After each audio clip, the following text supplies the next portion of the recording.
Hello everyone, आज के इस वीडियो में हम कुछ इंग्लिश के वर्ड्स और उससे संबंधित कुछ सेंटेंसेस के साथ इंग्लिश स्पीकिंग की प्रैक्टिस करेंगे।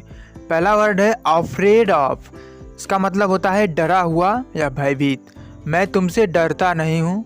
I am not afraid of you. Next word है एग्री विद। एग्री विद का मतलब होता है सहमत। मैं तुमसे सहमत नहीं हूँ। इसको इंग्लिश में कहेंगे I am not agree with you. I am not agree with you. पहला वर्ड है afraid of, जिसका मतलब होता है डरा हुआ, और दूसरा वर्ड है agree with, जिसका मतलब होता है सहमत। नेक्स्ट वर्ड है around. around around का मतलब चारों ओर। फॉर एग्जाम्पल, कॉलेज के चारों ओर हरी घास है। There is green grass around the college. Next word how long. How long meaning है कितनी देर से। फॉर एग्जाम्पल, तुम यहाँ कितनी देर से बैठे हुए हो। How long you have been sitting here. How long have you been sitting here. Next word है a lot of. A lot of meaning है बहुत ज़्यादा।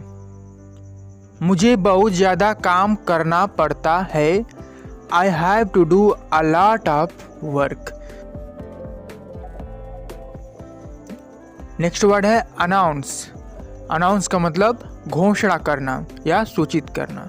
चुनाव का नतीजा कब घोषित किया जाएगा। सॉरी, यहाँ पे कब नहीं, कल है। The result of the election will be announced tomorrow.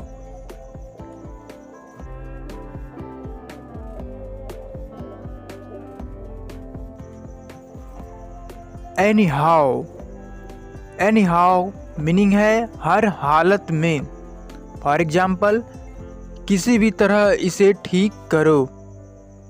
Fix it any how. Fix it any how किसी भी तरह इसे ठीक करो। Fix it any how.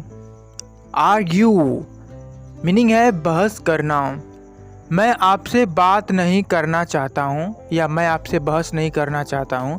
I don't want to argue with you. I don't want to argue with you. Next word है bite. Bite का मतलब होता है छोटा अंश या थोड़ा सा के लिए का प्रयोग करते हैं इंग्लिश में। फॉर एग्जाम्पल, सूरज थोड़ा थका हुआ लगता है। सूरज का मतलब एक पर्सन का नाम है। Suraj looks a bit tired. Next word है ब्लेम। ब्लेम का मतलब है दोष लगाना। फॉर एग्जाम्पल, मुझे दोष मत दो। Don't blame me. मुझे दोष मत दो। Don't blame me. Next word है बादर। बादर का मीनिंग है परेशान करना।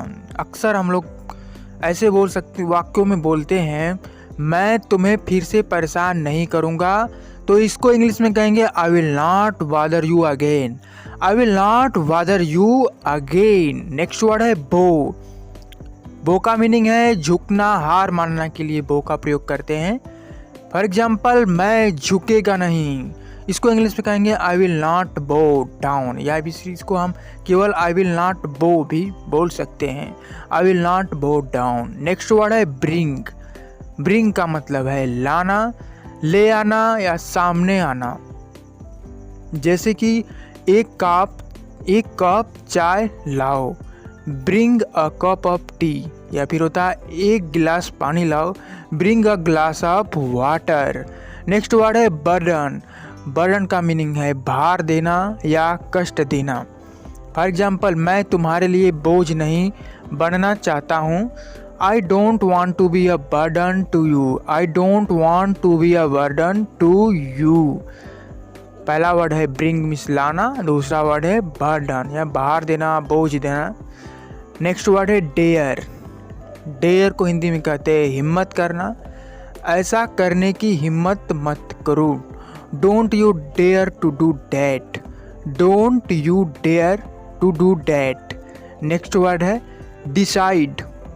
निर्णय करना। डिसाइड निर्णय करना। मैंने फिर से कोशिश करने का फैसला किया। I decided to try again. यहाँ पे फैसला किया। I decided to try again. Next word desire. Desire का हिंदी मतलब होता है इच्छा। जैसे कि सूरज को दिल्ली जाने का कोई इच्छा नहीं है।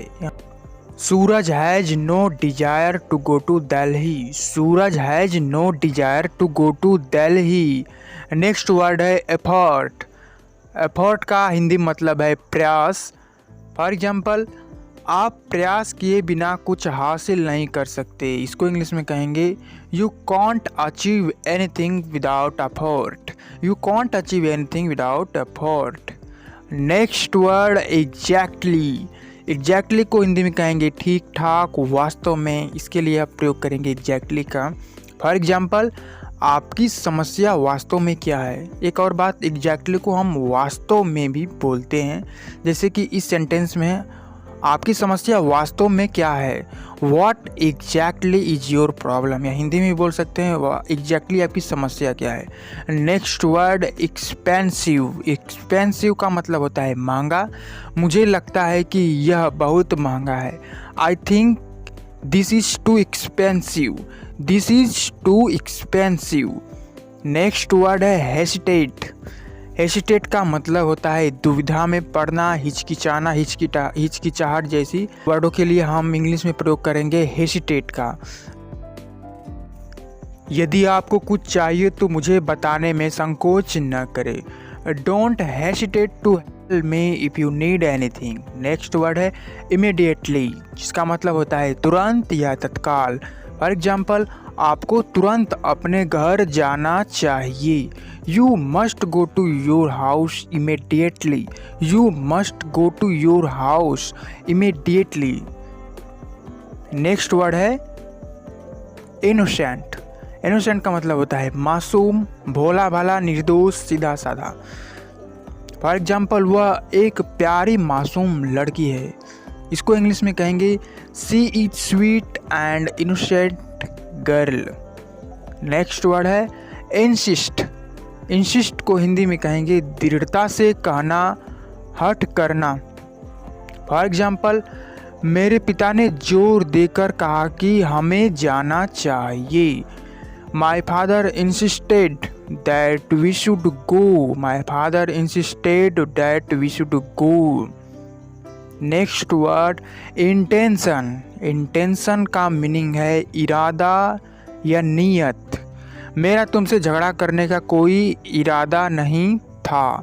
आई had no intention of quarrelling with you.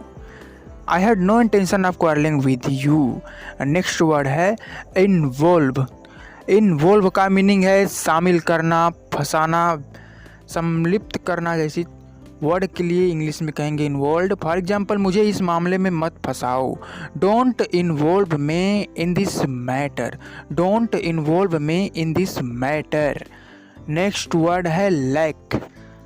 Lack का मतलब होता है अभाव, कमी। जैसे कि नींद की कमी आपके स्वास्थ्य के लिए हानिकारक है। Lack of sleep is harmful for your health. Lack of sleep is harmful for your health. Next word है प्रीशियस। प्रीशियस का मतलब होता है बहुमूल्य या अनमोल। जैसे कि समय दुनिया में सबसे बहुमूल्य या अनमोल चीज़ है। Time is the most precious thing in the world. Time is the most precious thing in the